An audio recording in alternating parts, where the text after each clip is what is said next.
Live with CDP Sports Talk, a weekly sports and entertainment podcast sponsored by Barry Cullen Chevrolet. Live on YouTube, Facebook, Twitter, Twitch, and LinkedIn. And on audio via Apple Podcast, Google Podcast, Spotify, Anchor FM, iHeartRadio, Amazon Music, Radio Public, and TuneIn. Now, here's your host, Chris Palme.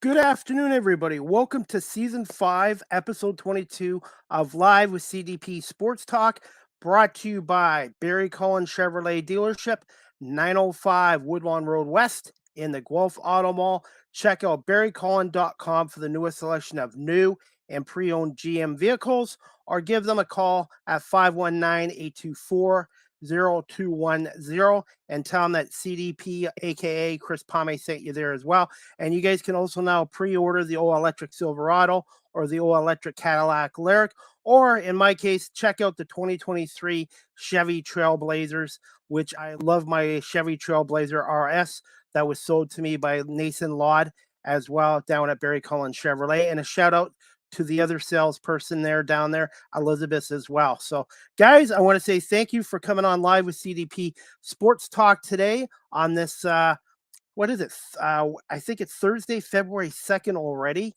and it's hard to believe. Guys, I'm just waiting for my guest to come on. Today's guest is Simon Bennett.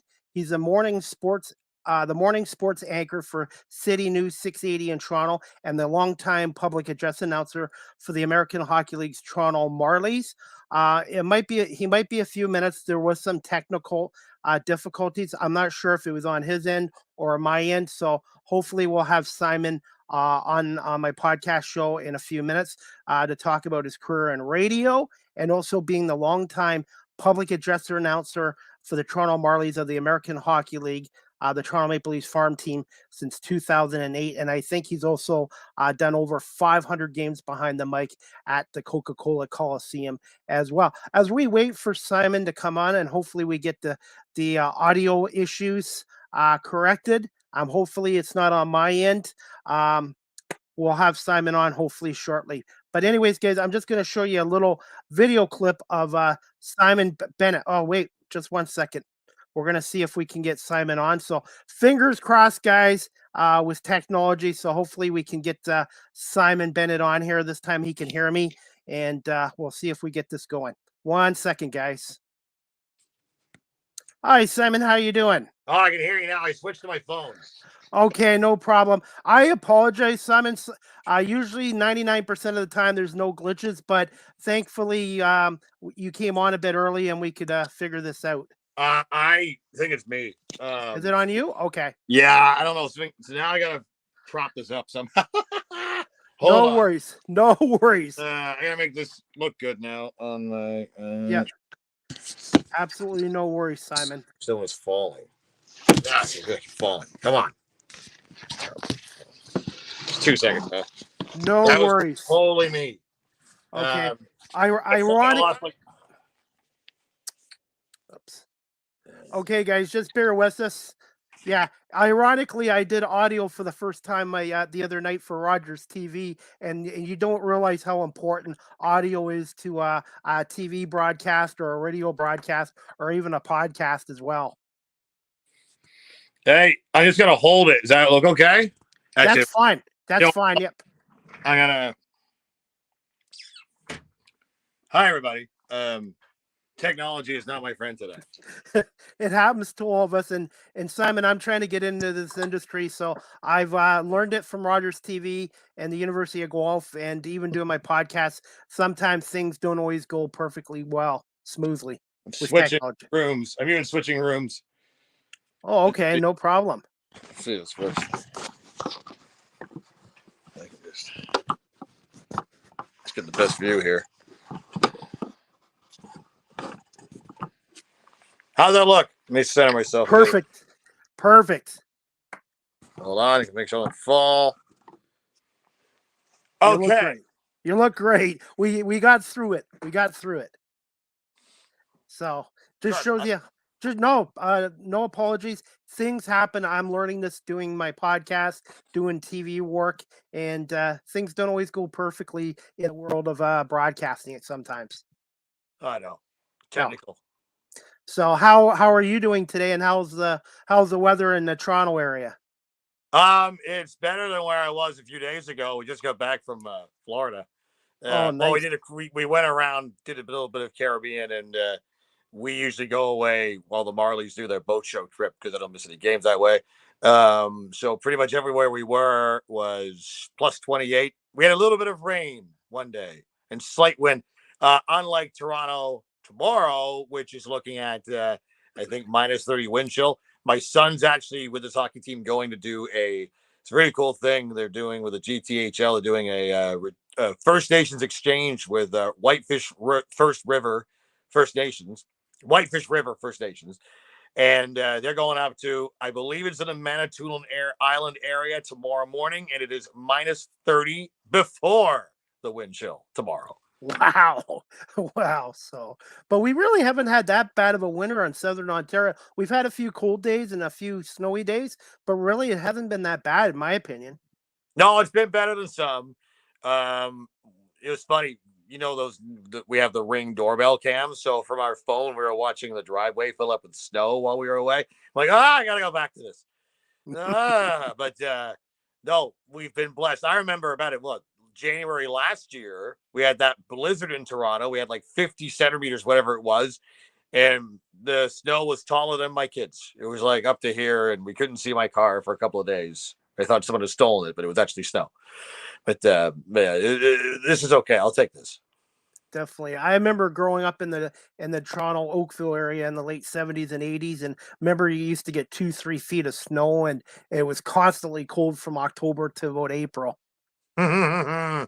The old days. We had the debate last week. Would you rather live like in Florida or somewhere warm all year? And I'm like, no, because you appreciate the summer more when it gets here and the spring more. I don't think I could be a snowbird. I don't think it's in my nature. You know what I mean? I tend to agree with you. I like the four seasons. We get a little taste of everything. I know. It's like it's like you appreciate the good weather. And I always like April, May, and it's always a little different every year. But you get to a certain temperature and spring's staying and it smells like spring. That humidity in the air, the smell, the ice is gone. People come out of hibernation and actually talk to you. It's usually early May, late April, depending on the year. I enjoy. That's like my favorite time of year. And then by the end of June, it's too hot. No, That's true. Absolutely true. I won't complain about it. And I just bought a new vehicle last week, brand new, and now I got salt and all that crap on it. So now it's like I got to take it to the car wash tonight, and it's almost impossible when you get a new vehicle to keep it clean right away, especially in wintertime. Oh, I know. It's funny. I went and got gas yesterday, and I saw people in the driveway, and they were like, in the car wash, and I'm like, why? Why? It's gonna snow. Like, what are you doing? That's true. That's true. Hey, I was gonna say, Simon, you got a busy weekend ahead of you. You got 2 games at the Coca-Cola Coliseum against the Laval Rockets, I believe, the Montreal Canadiens farm team. Yeah. The Marlies schedule is strange in that they have 2 long road trips. They go away for the Royal Winter Fair, or now just the Royal, at the Coliseum in November. So they're gone for like 2 weeks, 2.5, and then they're always gone for a long stretch in January because of the boat show. And they literally, for those who haven't been, they take the ice out, they take everything out, and they flood the bowl. And they have like boat shows, like boats actually coming through and various things and water ski shows and all that stuff. So it's always weird. I remember one year I went to it. I'm like, they flooded the penalty box. What are you doing? But it was so they have 2 long road trips. So as a result, what typically happens is December's busy, February's busy, March is busy. So they kind of the home schedules it's truncated a little bit. Also, the AHL being the league, how they operate typically is weekend friendly. So most of the games, not every game, but they try to do as much on the weekends as possible so that families can make it out. And that's when the games are better attended, when people can come. So it gets almost like we get to a point, February, March, April, I won't have any weekends free. That's okay. I'm going to have to come down to a Marlies game as well. Even though I'm a Red Wings fan, I've also had Daniel Bain on as well. She's the in-game arena host, and I believe she's now with City News 680 in Toronto as well. And she had some great stories to share as well. And I'm definitely going to have to check out the Marlies. I've been to American Hockey League games before when they were in Hamilton, and it's pretty darn good hockey. It's great hockey, and you get to see a bit of the future. And we had some battles with the Bulldogs over the years too, man. Those were some great games. We used to play them like a dozen times a year. It was crazy. We see teams like 10 times a year now. Like I think Laval's one of them. But yeah, there were some battles with the Bulldogs over the years. And I've been to Bulldogs games. I haven't been for the OHL Bulldogs yet, but a bunch of us took the bus to see the Marlies in Hamilton. And Dallas Aikens got so mad at the officials, the head coach then threw his clipboard on the ice and stormed off. It was fantastic. Yeah, and they're going to be without hockey for a couple years because the OHL Bulldogs are going to be moving to Brantford for 2 or 3 years at least until the renovations are done at the First Ontario Centre, which are long overdue because that arena opened up November 30th, 1985. Also, when I'm seeing great opportunity for Brantford, who hasn't had junior hockey since the 80s. But also, Yes. if I'm Michael Anlauer and I like what I see in Brantford, do I go back to Hamilton? I know they got a bigger building and they're making the building better. But, from what I've been reading and hearing, there are some people with the Bulldogs that haven't been happy. I mean, if you're getting kicked out of your building for 2 years, obviously that's not ideal. And that's happening with the Rock, too. So, maybe the Rock will come back to Toronto. I don't know. I have no knowledge of what the Rock are doing. They still go by the Toronto Rock, even though they play in Hamilton. I'm now a new fan of the National Lacrosse League, and I really love going to Rock games and Bandit games. And I hopefully the Rock do come back to the Coca-Cola Coliseum, but I guess it's a matter of getting dates and stuff because I think the reason they left Toronto at the Scotiabank Arena is because they were the third or fourth tenant behind the Leafs and the Raptors and stuff down there. Well, and they were the only tenant, I believe, that they're not an MLSE team, right? So obviously they're going to get third, fourth billing. And I think, from what I understand, that they wanted Hamilton offered them a lot of Saturday nights and weekend games and even if they played at the Cola, they wouldn't get that either because the Marlies play a lot of weekend dates as well. So I think that was what happened. And, they have some loyal fans though, too. And it's great. I followed the Rock near the beginning. I was in the building May 2000 when Caleb Toth scored with 1 second to go to give the Rock the championship, their second straight championship, the first 2 years in Toronto. They won. It was a lot of fun, great atmosphere. And that's like top 5 sports moment for me as a fan, just being there for that crazy game. Place exploded back at Maple Leaf Gardens then. It's a combination to me of a little bit of hockey and a little bit of basketball. I really love the sport and I like their in-game presentation. And that's another thing too. When you go to a game as a fan, you want to be entertained not just by the product on the field or the ice, but also the in-game arena host. And of course, your job as a public address announcer as well. You're the voice of the team for the fans coming in the arena. Yeah, I mean, we sort of have the MLSE has their sort of modus operandi that the game is a show. So almost like going to the theater, the show, whatever is on your stage, that's what you're watching over, say, a 2.5, 3 hour span. And if the game's not going, if there's a stoppage in play, we fill those moments with whatever's on the screen or whatever. The Marlies is a lot of crowd shots, but I mean, if you go to Leafs or Raptors games, they do a lot in between plays, and you're constantly entertained, and that's the idea. And I think a lot of teams, it has really evolved over the last 20, 30 years, where the event is the show, and it's the game itself is part of the show, but it's a lot more going to it. And also winning helps sell tickets. And your Marlies first in the North Division, 29-11, 1-1 for with 60 points. Did you expect the Marlies to be this good this year? It's hard to say because you never know how the team is going to do from year to year because, I always like this example with an NHL team. Let's take the Leafs, for example. They're in a mode right now where they're contending every year. Forget about the playoff disappointments, but they are expected to do well every year. But there were times when they weren't, and they were expected to be lousy for 2-3 years while they rebuilt. You don't have that same progression in the AHL because a lot of things can happen. Players get called up, players don't get called up.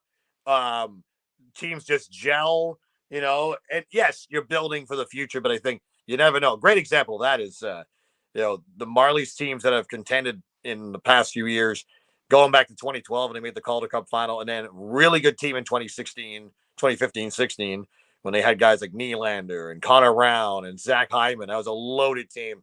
And then team that won Calder in 2018.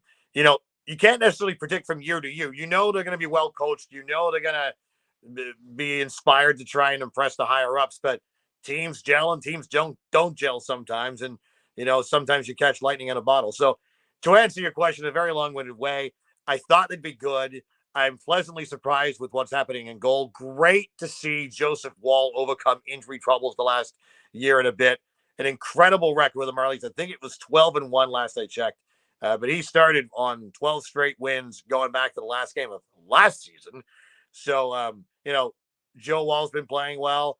Keith Petroselli was playing well before him. I would have kind of wished he would have gotten a chance with the Maple Leafs, and he's, back with the AHL team right now with Woll up at the big club with Murray down. But, you don't really, it's hard to predict from year to year, but they have some good talent.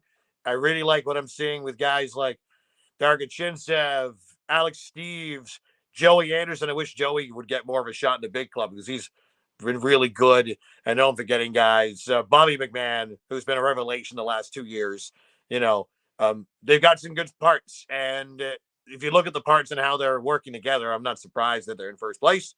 We'll see how the second half goes. Usually with the Marlies, because of those 2 long road trips, if you get through those 2 road trips okay, then you know that they're gonna have a good finish with lots of home games to come, and they're in first place right now. So we'll see. Also, very different playoff format in the AHL. So we'll see how things go. But first place is pretty good. Could be looking at a first round bye, but lots more hockey if we played.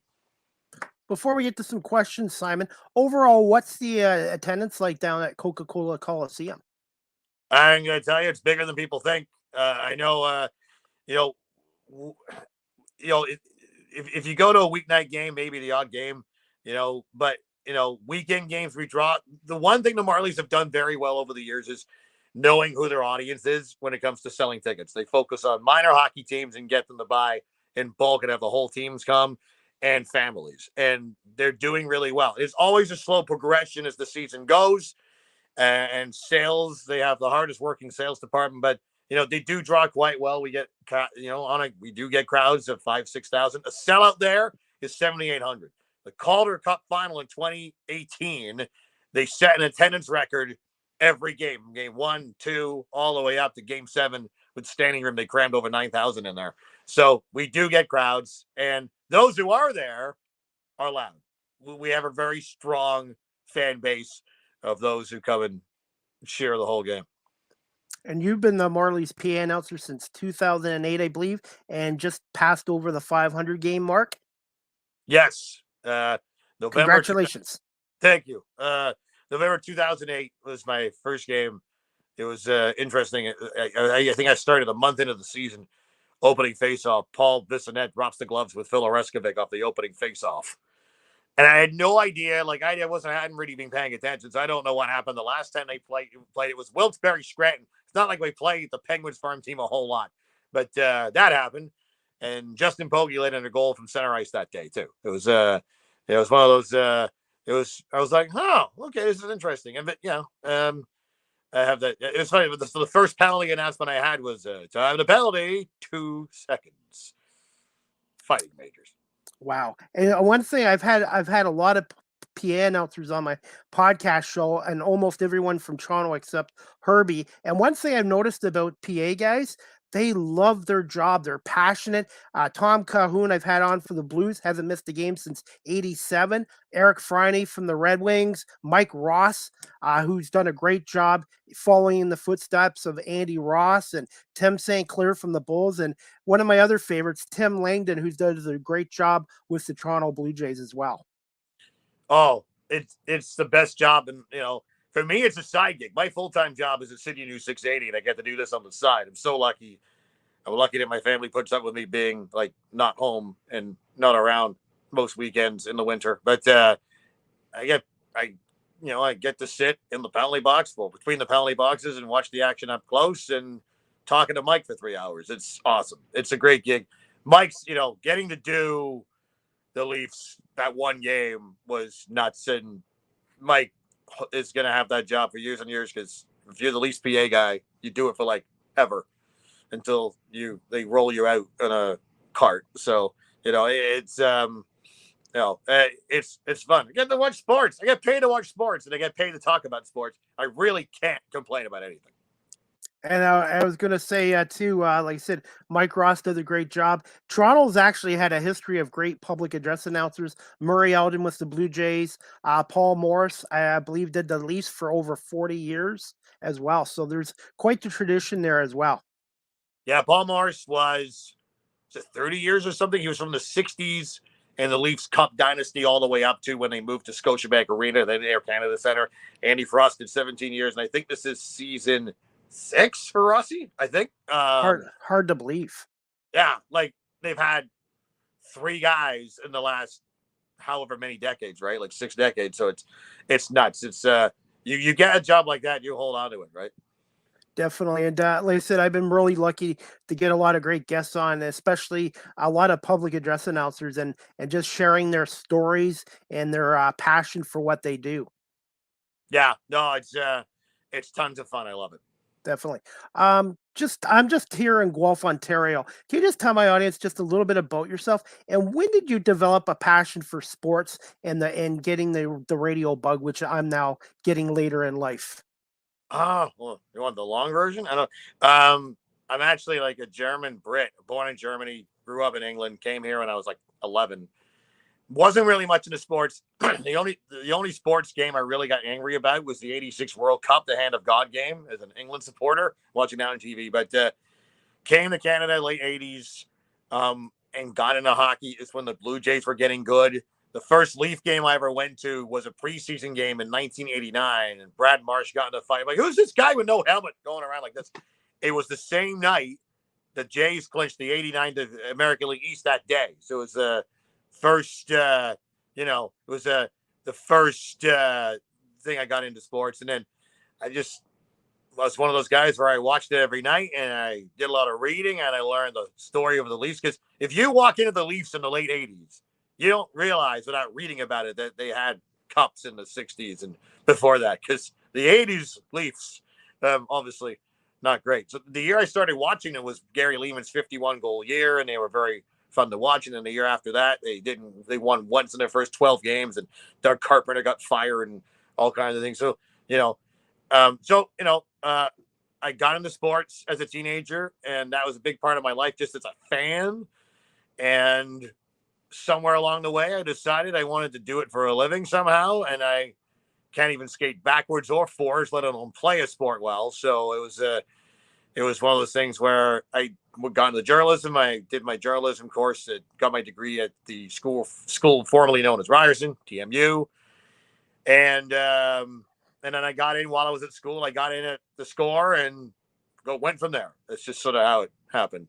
I've been lucky, like a few right place, right time moments along those ways as well. I agree with you there. That's sort of what happened with me with the Guelph Nighthawks. I volunteered with them before they moved to Calgary, and they needed a camera operator. I never done it before. They put me in the spot. They showed me what I needed to do. They liked my work. They paid me $50 for the game. Then they referred me to Rogers TV, and that led me to my podcast show, which led me to working for the University of Guelph Griffins. And I'm working hard right now on a career in radio, and trying to prove to people that you can switch careers a little older in life as well. So every day I learn something new in the media field, and that's what I love about it. Is just the constantly learning and try to keep proving. So 2 things there. How far back do you date to Guelph? Because near the end of the Score's existence, I got to do University Rush. That was like our then CIS U Sports football. Yeah. And so I did the 2012 season. That was after Tim McAuliffe went to Rogers. He kind of went ahead of everybody, him and Sid. So I got to do the football for a year. And the game I remember the most was the OUA semis Guelph came back from like 21 points down in the fourth quarter to beat Queens in overtime at Alumni Stadium. And that was like crazy game.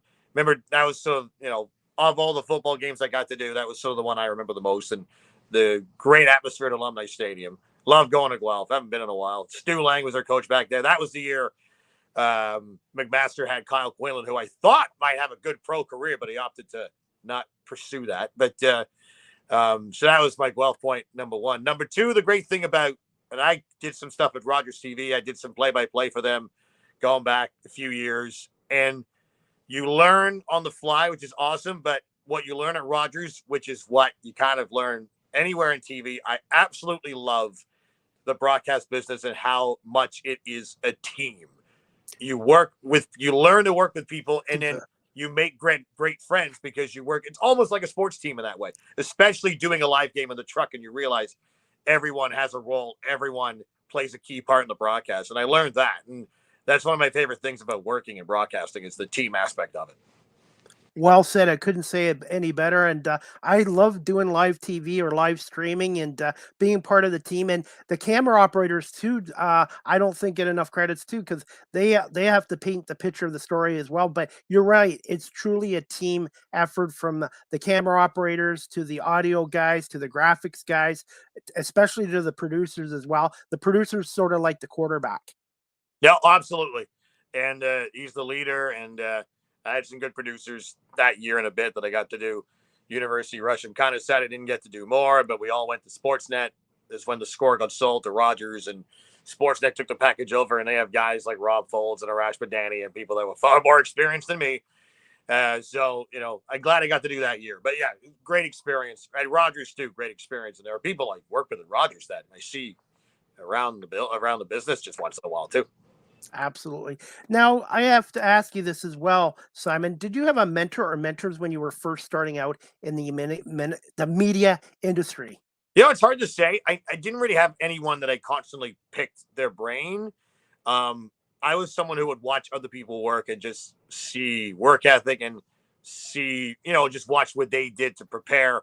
And there's a whole list of those. One of the first guys that, the thing about the Score, I was there from 98 up until the end when they got sold to Rogers, and the TV side, that is. And Elliot Freeman was like the first superstar to come out of there, and how hard he worked and how much he put into every story and how passionate he was about what he was doing. And, even advocating for himself, even just, making sure that he got the right product out there. And, he was so passionate when I got to see him work there. Tim McAuliffe, at one point when I was doing highlights, and for those who don't know, when you're watching your Saturday morning breakfast back in the day and you saw no anchors, but just straight highlights for an hour, that was me. That was Tim McAuliffe. That was Sid for a bit, and a bunch of other guys whose names you'd probably recognize. But, McAuliffe at one point was like the sort of, not the supervisor, but he was like the team leader. So he was really good at giving me advice and some other guys advice. I mean, he's only a year or two older than me, but, 2 years in the business when you're breaking in, and he's been doing it for 2 years, is massive. So like guys like that, at Sportsnet, got to work in the newsroom, just watching how the anchors would prepare for their shows, and you just kind of be a sponge, and you can never stop being a sponge. Like, I'm 45 years old, I'm still doing that. And at 680, everyone at 680 in the morning show is just so good at what they do. Like, you just can't help but, learn from everybody. So I don't know if I had a one or two mentors per se, but I tried to be a sponge around people. Exactly what I'm trying to do as well. And one thing I wanted to ask you about, how important was internship in the terms of your development of your career? So it's funny. The way I did it, I don't think you'd be able to do now. So fall of 98, I'm starting my third year at TMU. And I didn't want to wait until I was finished, because you know how it is when you're in school and you're all striving for similar jobs. You're all going to go for the same jobs. And I didn't want to be in that position. So I called TSN. Hey, you guys looking for interns? It wasn't for class credit. It was like I was doing this on my own. And they were like, no, we don't really have anything right now, but, maybe give us a call. Like, getting someone, this is back in 98. Like, this is early days of email. You want to call and talk to a person. And, talking to somebody there was just getting through to somebody who was like, okay, I'm doing the right thing here. And then I called the Score's reception. They were still headline sports then. And I got the front desk, hey, looking for interns? Yeah, we are. Hold on. And at that point, they'd only been on the air just over a year. So it was a very skeleton staff. I got a gentleman by the name of John Melville. And he's like, we had a chat. And then I started interning. And then after 6 months, I got hired. I was right at the point in early March 2019 where I was going to have to, like, because I quit. I was working at Tim Hortons at Yorkdale Mall. I had to quit that and go full bore into this and into school and balance all those. And then, I was almost at the point where I ran out of OSAP money and I had to, like, go get a job again. And right then, just got lucky, they hired me part-time. So I got to work part-time from middle of my third year to the end. So I already had like a year and a half of experience when I graduated, which is like unheard of, right? And that's just lucky. Now, TMU, Ryerson, you have to do, I don't know how it is in the journalism program now, but back then you did a 6-week placement. I could have just done it in the Score and just gone to work for 6 weeks, but I opted to do something else. And again, I don't think I'd be able to do this now, knowing how the networks are all very possessive of their own. I went to Talk 640. This is late 99, pre-Mojo. You remember Mojo Radio? Yes. Yeah. I interned. I hooked up with a guy named James McPhee. I forget what his actual role there was, but he was in coordinating the interns as one of them. And so I got the intern at the morning show, not the show itself, but in the news department. So I got to meet some legends like Larry Silver, Evelyn Macco, Jim Lang was the sports director back then. They had the Leafs rights, so I see like Joe Bourne and Andy Frost saunter in once in a while, and it led to freelance work, and it actually led to my first live on air experience as a 22-year-old. Just kind of lucked into it, and so internships were important because they led to experience. The internship climate is different now. They are important. If you're a young broadcaster that's looking to get into it, just be a sponge. Learn as much as you can, because the more you know, the more hireable you'll be. And even if, like, in school, learn how to, work a camera, learn how to edit, learn how to do all that stuff. I know the union guys aren't going to like hearing this, but the way the business is now, you need to be able to do more than just one thing. For all the thousands of people that want to be on air, there's not that many positions. It's a shrinking industry. You need to be able to write, shoot, edit, or do something to succeed. So yes, internships very important, and they played a huge role for me getting started way back all those years ago. Yeah, I kind of like when I was younger, I liked broadcasting, but they didn't have the technology back in the 90s like they do now. And like you said, right now I'm doing Rogers TV, the University of Guelph Griffins, and then I'm doing some work for the Buffalo Bisons, the Bandits, the Toronto Argonauts, the National Basketball League of Canada, and doing some digital writing. I've learned how to do audio. I do camera work. Doing a podcast show. People think, it's a piece of cake. No, it's not. You got to produce your shows. You got to booking guests and matching your schedule with theirs. And then sometimes guests have emergencies where things come up. The show has to go on. So I'm trying to be a sponge. And what you just said there was perfectly well said. I couldn't say any better myself. Yeah. Also, learn to work with people. That's the other thing.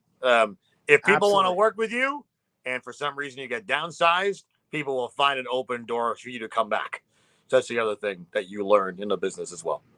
And that's how I got the Griff job, is because somebody from Rogers TV liked my work and they referred me to the Griffins as well. Contacts, connections are huge in this industry. Yeah, I don't really have many of those. I just got lucky. So I probably have more than I think. But so are you still good for a couple more questions, Simon? Yeah. Okay. This one I had to ask you as well. How did you end up coming about your current role with City News 680 in the summer of 2019? So at Sportsnet, so the sort of long lead up was when the Score got sold in 2013. I was in charge of the highlight department at the time. That was I was doing highlights, and I was the supervisor as well. So basically what happened when Rogers got the keys to the car after the sale got approved, this would have been the spring of 2013, they amalgamated the highlight departments of Sportsnet and the Score. And we all ended up at the Sportsnet campus. So I was a coordinator, a highlight supervisor, which is like overseeing the highlights as they get done the course of the night. It was doing that. And then 2015, fall of 2015, Dave Cadeau, who was the program director at Sportsnet 590 The Fan back then, and he and I have a history because he was at the Score in the early 2000s and actually worked on highlights with us. So I've known him for a long time. He reached out to my boss at Sportsnet, was like, we're kind of looking to build our bullpen for sports updates on The Fan. You have maybe some of the guys who voice highlight packs will be interested. And I was the first one to step up and go, yes, me. Leading into the Score being sold and getting moved to Rogers, I was excited because I was hoping to do radio. I hadn't really done it since interning at Talk 640. I've been doing just TV and highlights all those years in between. So late 2015, early 2016, I ended up doing fan updates once a week. It was usually like Wednesday nights. And the way the shift used to work, you would do 590 updates top and bottom of the hour, and you would do 680 at 15 and 45 past every hour. So I'd get to know some of the 680 people a little bit through there. Not long after I started that weekly thing, Dave reached out to me and he's like, are you a morning person? And I was like, nope. but I was like, what's up? And he goes, well, 680 is looking for someone to fill in for Peter Gross in their morning show. And the thing is, you can't just walk into that shift from 590. It's a bit of a kick in the face because it's an early, first the timing, because I get there at 3 a.m. And the reason I do is because we also have to do affiliate updates for 570, City News 570 in Kitchener, 95.7 in Halifax, and Ottawa as well. So the first 2 hours of that shift, for the most part, is banging off 3 updates each for each one. And they're locally tailored, right? So, for Kitchener, you got to know Kitchener Rangers, KW Titans, maybe some Guelph stuff thrown in there because they're not far. For Halifax, Mooseheads, very good this year. Mooseheads, Memorial Cup contenders. And Ottawa, obviously the Senators, Red Blacks, 67s. Brooke Henderson is from Smiths Falls. She's nearby. In fact, their sister station or their secondary transmitter is in Smiths Falls. That's where Brooke is and where she's from. So you got to know each market a little bit. So just going into that is hard. And then 5 o'clock hour onwards, I'm focused on 680. And, it's not just doing the updates, doing stories that run in the news cycle, and all kinds of things could happen. It could be a really quiet morning, or it could be yesterday when Tom Brady retired at 8:12 in the morning. So I shadowed Peter Gross for a week, and he showed me how the shift worked. And then I think the 680 was looking for people that understood what the shift was, because they didn't want the updates to be cookie cutter or stats driven like the fan updates were, because you're going to a totally different audience. And somehow I understood that, and I just got my personality out there and did my thing, and they liked what they did. So I became the de facto fill-in for Peter whenever he was away. It was like clockwork for the, couple of years. It would usually be like a week in February, a week in July. They would do short weeks at the end of the year. So I'd be doing like, Thursday, Fridays, mid-November to Christmas. So I got to know that team there while I'm doing Sportsnet, while I'm doing that's my main job, and while I'm doing the fan once a week. So I had a relationship with all those people, and then there was changes made, and Peter left, and they went through the process, and I got the job. So it was always, when I was filling in, I would always be like, man, I'd love to do that full time, because I really enjoyed it. I still enjoy it. Even though the hours are insanity, I still love it. And it was a change of pace. I was ready to move on from highlights. I was ready to do something else. And I would always it was a nice change of pace for me when I was filling in. And then, in the back of my mind, I was like, oh, I'd love to be able to do it full time. Never really expecting it. And now, 3.5 years later, I am doing it full time, and I love it. So, right place, right time again. And also, work doesn't feel like work when you really love it. When you have a passion for something, it doesn't become like work. Well, like I said, you get paid to talk about sports. There could be worse things I could be talking about. And there are serious issues with sports right now too. Hockey Canada stuff. Trying to find sports stories at the beginning of COVID when everything got canceled. I mean, that was hard too, right? Oh, somehow I'd find something every day. But yeah, if you love what you're doing, and that applies to this or Marley's as well. If you love what you're doing, it's not really a job. Absolutely. This next question, you already answered part of it. What has been your most memorable moment or interview you've done so far in your radio career?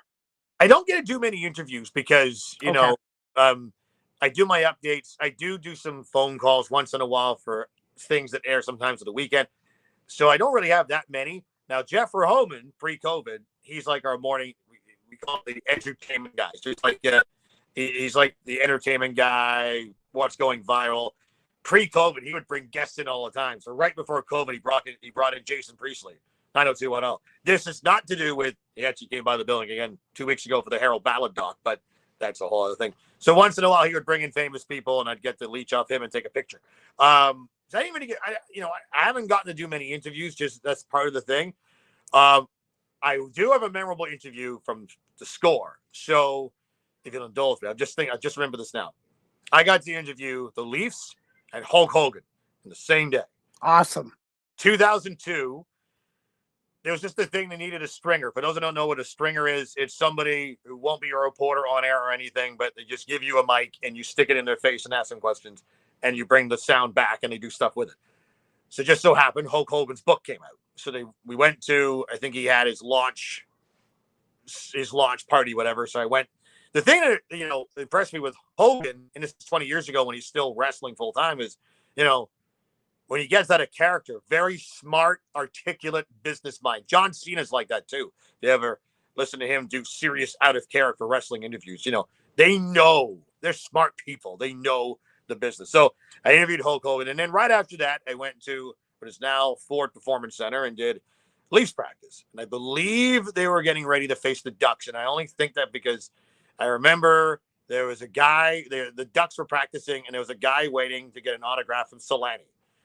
And he came out and did it, and it was for a kid. And the dad was giving a brief. I've been waiting for you for half an hour, and I wanted to go to him. Yo, he's Timu Solani. He's lucky he came out at all. Come on. Anyway, so to that point, my camera guy, he asked me, "What do you want to talk to him about?" Well, I'll just see what they talk about in the scrum. I had like maybe one question that I was thinking I might ask him, but if you know how it is, if he got answered for me, and I'm still like in my 20s and nervous around players, and I'm still really new, so I wasn't gonna like ask a controversial question by any means. Anyway, I told my camera guy, I might ask him this. Okay, so I'm in a scrum. A scrum, for those who don't know, is when all the reporters gather around a guy and stick their mic in. That's why it's a scrum, because we all huddled in together and elbow each other to get a good vantage point. So Darcy Tucker answered a bunch of questions. I don't ask anything. I've got what I've got. I'm like, okay, I think I'm going to use it. I think I'm going to recommend this clip. Everyone kind of steps off. Then my camera guy, excuse me, Darcy. And he's looking up at the camera. What? And he asked the question. I forget what the question was, but he asked it. The camera guy asked the question. And he's looking at me like, what's he doing? Anyway, he gave me a good answer. Then I followed up with something, and I went, thanks. I never said anything. I'm like, what are you doing? I didn't, Anyway, that happened. But yeah, I got to interview Darcy Tucker, who was my favorite Leaf back then. I know I have to be partial somewhat, but he was. And Hulk Hogan in the same day. That was like 20 years ago. You still follow wrestling at all? To that day? Do you? Yeah, I do. I don't have time to sit and watch Raw and SmackDown and AEW religiously.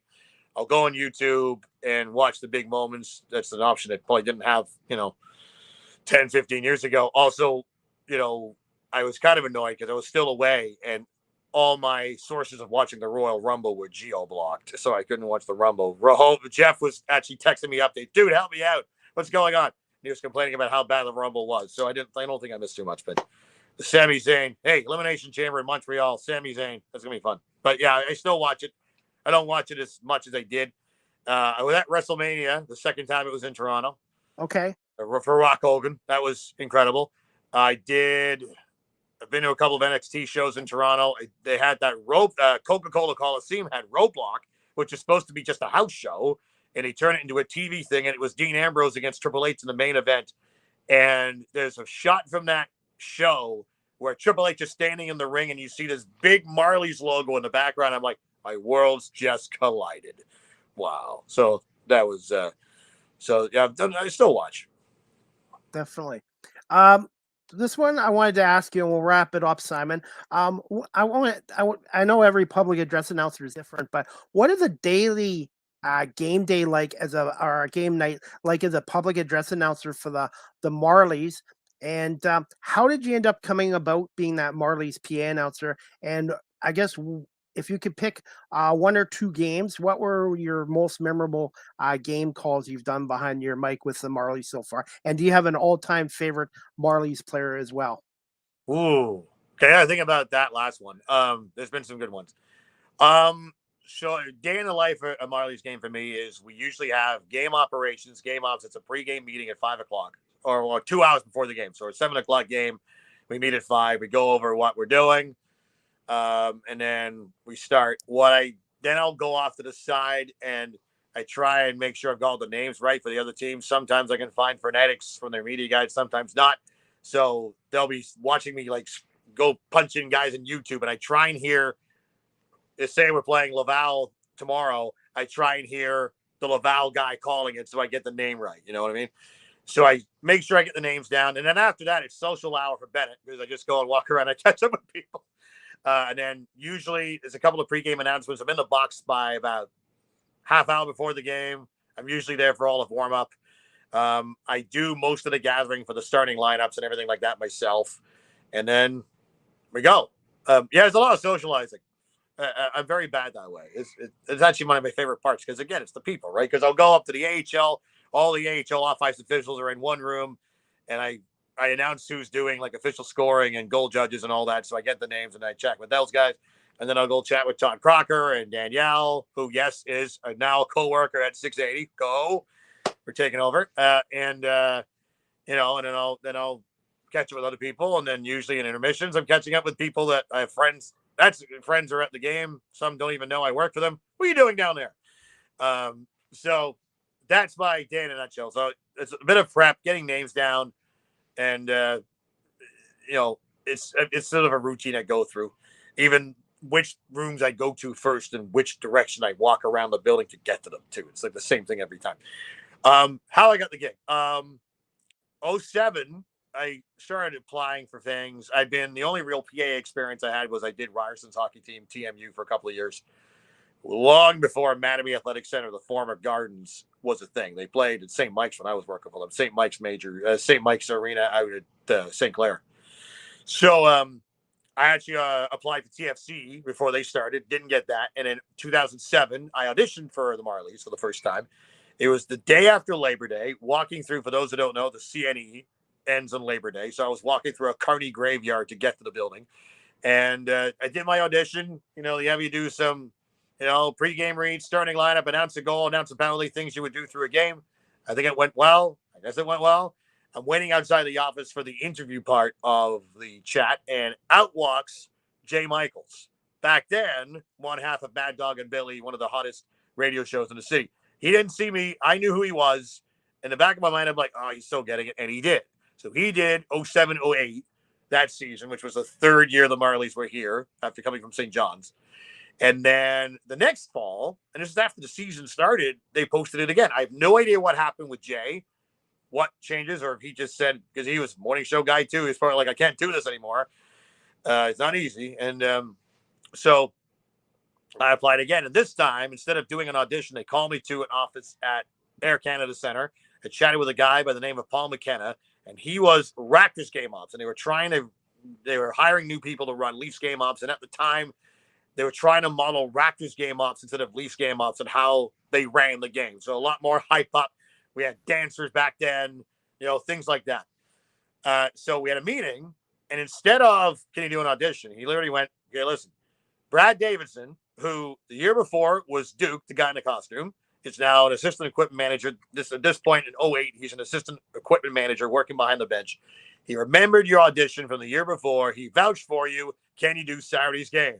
That was on a Thursday. And then Saturday, Ariska Vicken, Bissonette dropped the gloves, and there we go. So that was my first game, November 18th, 2008. And then somehow I didn't screw it up, and they had me back. And that was it. And they've been very patient with me, too, because my Sportsnet schedule, I had to miss some games. When I did University Rush, I missed a couple of games. So they were really patient with me for a while. Because I would have gotten the 500 games a lot sooner if not for scheduling issues and COVID, which, of course, put a nice little pause to our sports fund. So that was that one. Memorable games. Number one is Game 7, Calder Cup Finals in 2018. Winning the Calder Cup, and I'd been there 10 years at that point, and they'd had some deep playoff runs. The place was packed. The place was loud. It was incredible. I have vivid memories of that game. And then all of us celebrating at Real Sports afterwards. They booked the place for the team.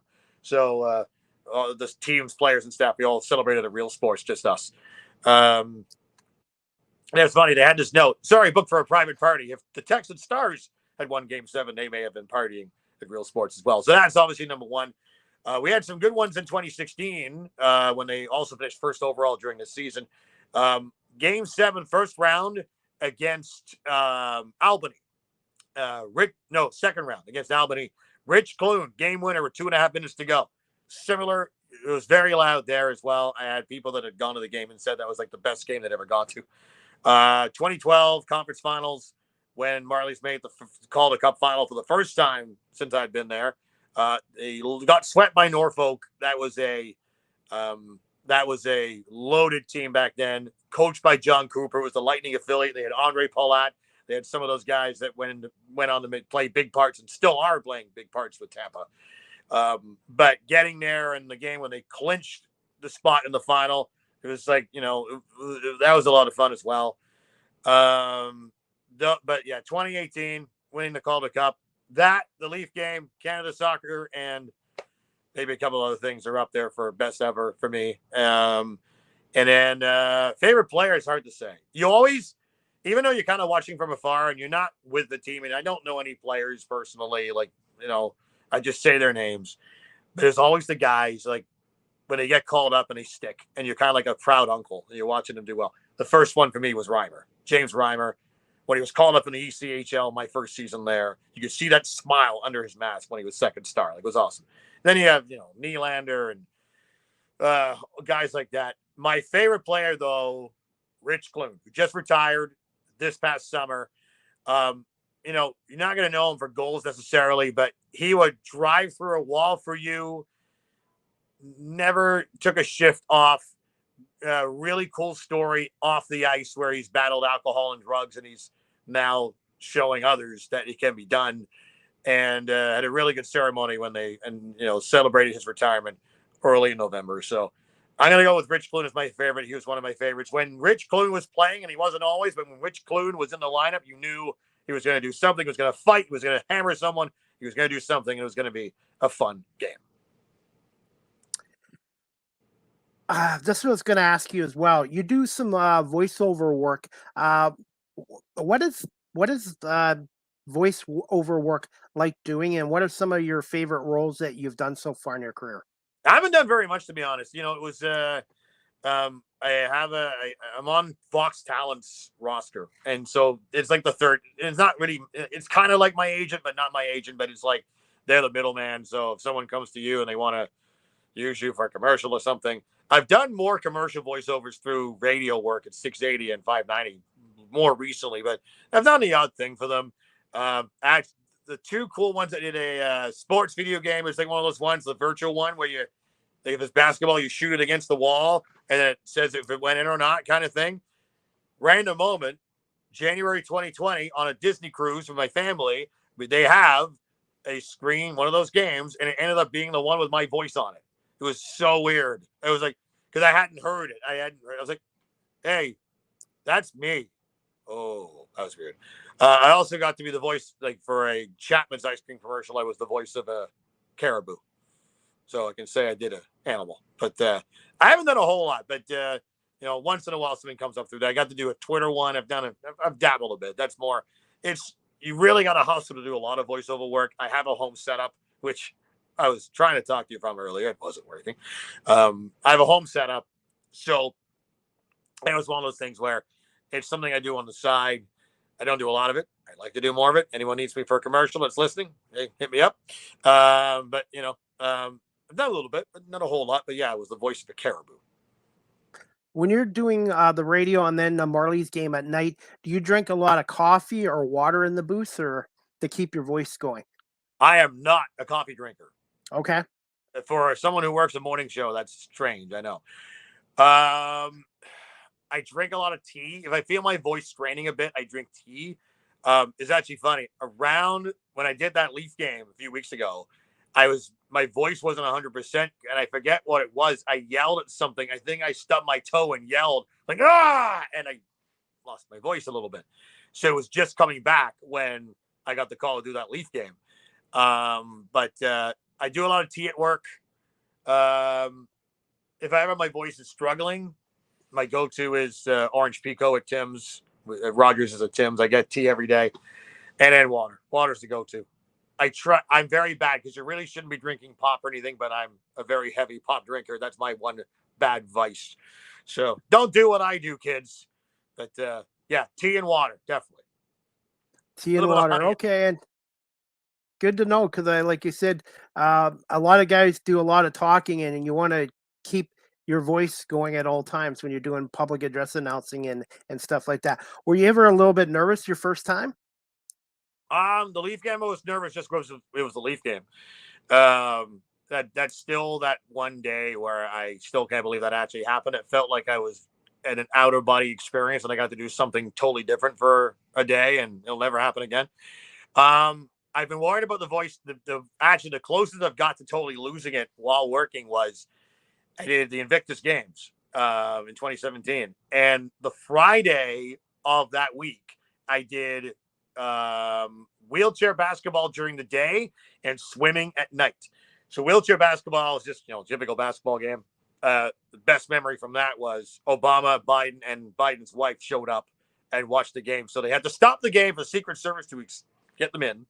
And it was at the Pan Am Center, which is just this little dinky gym. And there's Obama, Biden, and a bunch of security around him.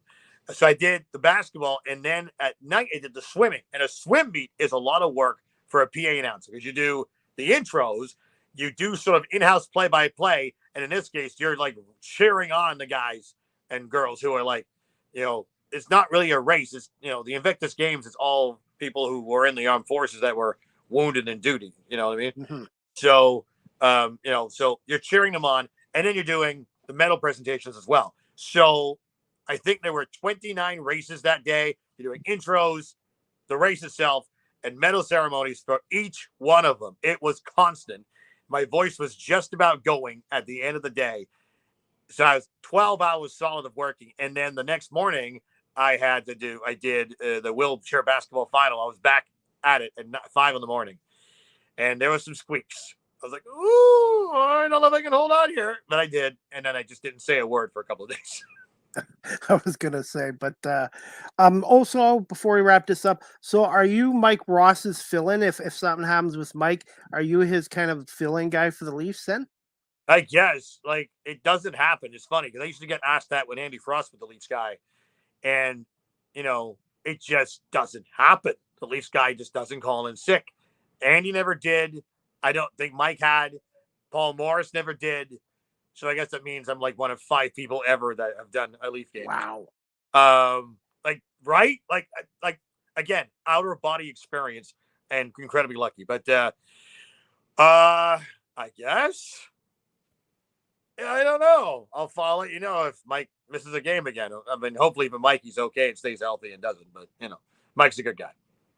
And to wrap this up, Simon, again, thank you for coming on live with CDP Sports Talk.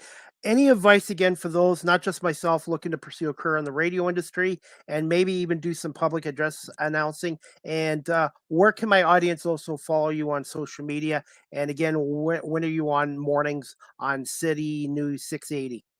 All right, so you can find me at Sports Voice Guy on Twitter and Instagram. Somehow those were available. Again, I'm on City News 680, 15 and 45 past every hour from 5 a.m. till about 10. So the morning show, the drive to work show. You'll catch me talking all things sports and Tom Brady retiring. For those looking to get into the industry, learn to do multiple things. Don't expect to just get in on your on-air talents, no matter how talented you are. You need to be a team player. Obviously not be everyone's best friend, but learn to get along and work with people because they will want to work with you. And learn everything. Learn to edit. Learn to shoot. Learn to write. Learn social media. Learn hologram stuff that hasn't even happened yet. Just be always learning. You can never stop learning. Well said, Simon. And again, I want to say thank you for coming on live with CDP Sports Talk today. I really appreciate it. And I'm definitely going to make an effort to come down to a Marlies game and maybe get to say hi to you at the Coca-Cola Coliseum. I haven't been there since the late 70s, early 80s. Oh, come on. So it's time for me to get to a game there. True story, Coca-Cola Coliseum is technically the oldest building in the American Hockey League. Just turned 100 last year. Different versions of the Coliseum, and obviously it's best known for horse shows and things like that. But come on down. We got Laval. This is February. If you're watching this on delay, it's February Friday night, Feb 3rd, and Saturday afternoon we got against Laval. We got tons of home games coming up. Family Day and a March break game at Scotiabank Arena. Lots of season to come, and hopefully a decent playoff run. Come down. We'd love to see you. And when I do come, I'll let you know, and I'll let Danielle know as well, because she was one of my guests on here. Good person as well, and loves doing the in-game arena host as well. So I was going to say, even though I'm a Red Wings and Grand Rapids fan, I want to wish the Marlies all the best this year. And I definitely will come down to a game at some point, and we'll let you know. But again, Simon, thank you so much for coming on live with CDP Sports Talk today. And I hope you have a great rest of the weekend. And good luck with the Marlies and Laval this weekend. Thank you. Thanks for having me. And I just noticed it got dark in this room. I apologize for my lack of lighting. There's like little windows over here in my basement. No worries. You're fine. So again, you got to write a book one day about your career. No one would read it. I would. I would. Radio guys have the most interesting stories. I gotta wait a few more years. Then all the people that I have stories on are too old to care. They're all still working. There's some stories over the years, man. Definitely. All right, Simon. Thanks again, and we'll keep in touch with you on Twitter. Thanks, buddy. Thank you. Thank you. All right, guys. I hope you enjoyed Season 5, Episode 22 of Live with CDP Sports Talk, brought to you by Barry Cullen Chevrolet here in Guelph at 905 Woodlawn Road West in the Guelph Auto Mall. Before we wrap up this podcast show, guys, I'm going to just show you a little clip of Simon Bennett's work, courtesy of his YouTube channel. Just 1 second, guys. Simon Bennett. Fans watching at home, welcome to Scotiabank Arena in Toronto, Ontario, for Game 5 of the Best of 7 Stanley Cup playoffs between the Boston Bruins and the Tampa Bay Lightning. And now, finally back to full voice. We once again turn to all of you in the stands. Raise your scarves up high and sing it proud, Toronto. Please join together in singing the Canadian National Anthem. Time now for 680 Sports. From Sportsnet 590 The Fan, Simon Bennett. Hey, good morning once again. And yes, we are one sleep away from the opening of Leafs Habs. It was a smooth as silk backhand deke in tight against Jets goalie Connor Hellebuck. Reaction pouring in. Captain John Tavares. Special player, made a special play, and great to get that result. Head coach Sheldon Keefe. That's big time stuff. William Nylander. That was unreal. Me. I was reduced to animal noises. Welcome to the loudest stadium north of the border, where the sports talk never stops. 69 million tweets and counting. Did you know that the Blue Jays have the biggest jackpots in all of baseball? How big? Bigger than the Rocky Mountains.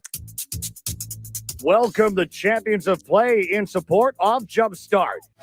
It's top 10 time on the Plays of the Month countdown. Although November wasn't the kindest to the Vancouver Canucks, fans were treated to some spectacular saves from Thatcher Demko. Just off the Las Vegas Strip, in the middle of the desert, Steve Darnell fabricates the wildest rack rods known to man. Dowdy has it back now. Fights off the defender and scores! Where are the caribou? Hello, right behind you. What? How'd you do that? Yep, they did it again. Tasty, eh? They don't pay this guy enough. Watch the bottom of your screen. The Czech Republic are firing pucks into the net. There's a kid in there getting the net ready, and they don't see him. Look, they keep shooting at him. Stop! Finally, he's like, guys, I'm here. Stop shooting at me. Look at Subban. He wants it back. I'm open. I'm open. I'm open. They didn't pass it to him. And starting in goal from Elmhurst, Illinois, number 40, Garrett Sparks!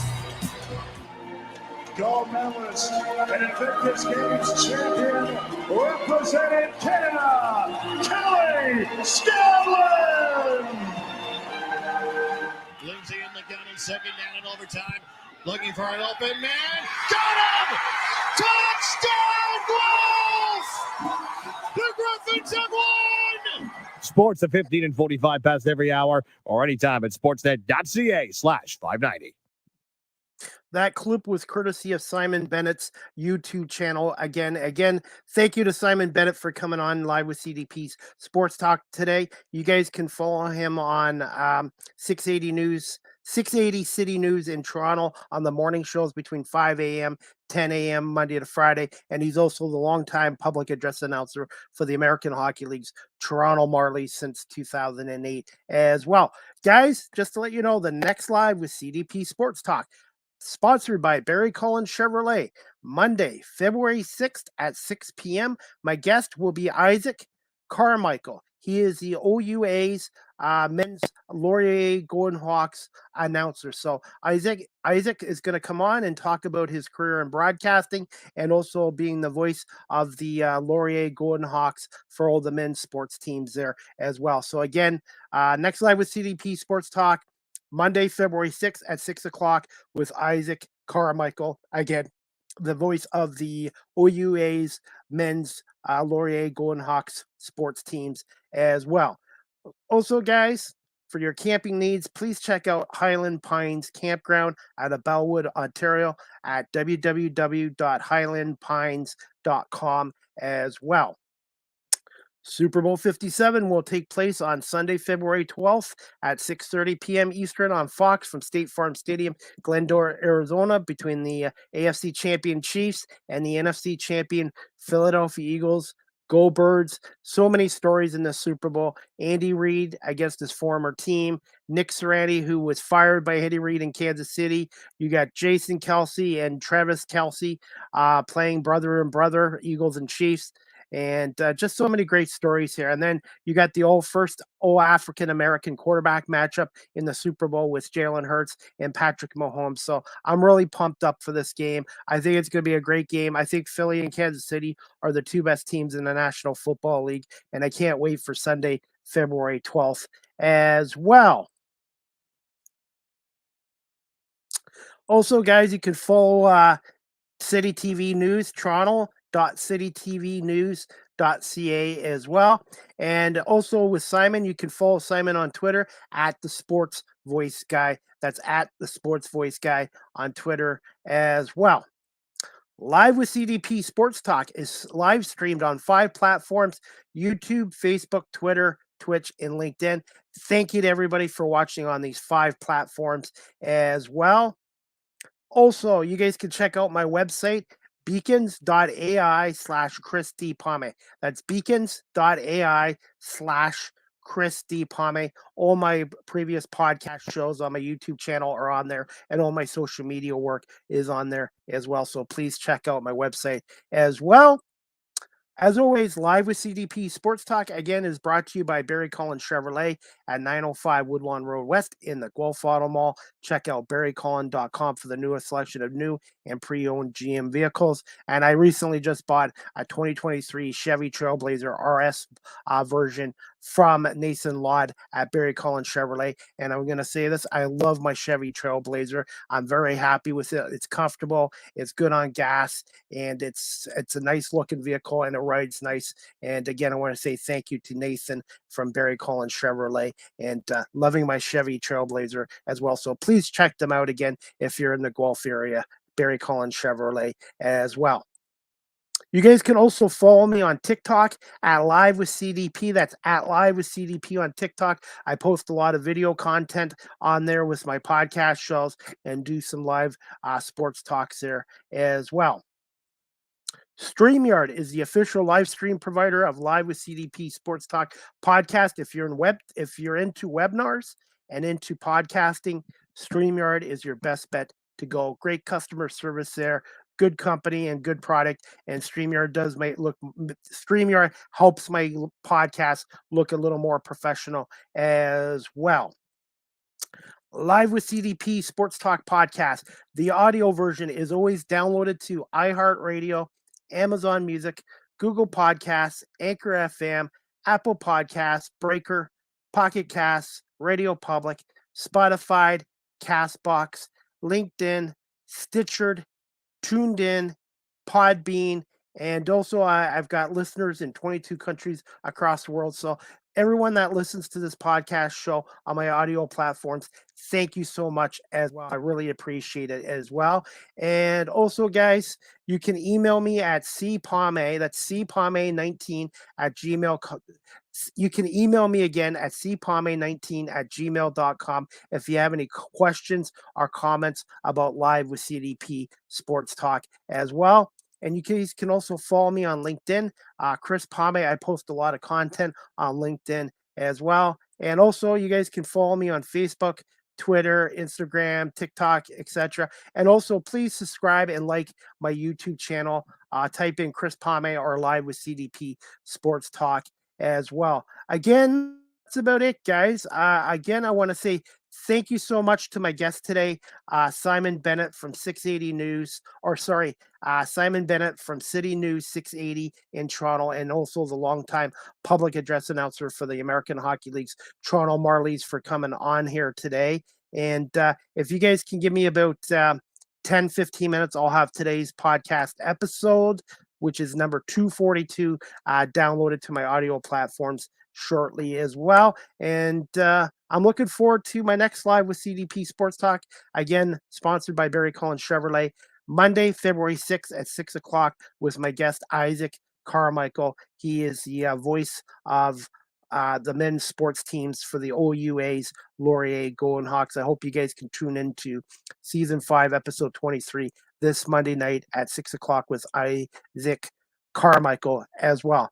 Again, I hope everybody has a great evening and has a great weekend. And again, thank you all for watching and listening to Live with CDP Sports Talk, brought to you by Barry Cullen Chevrolet here in Guelph. Have a great afternoon, everybody, and we'll see you Monday at 6 o'clock with Isaac Carmichael for my next Live with CDP Sports Talk.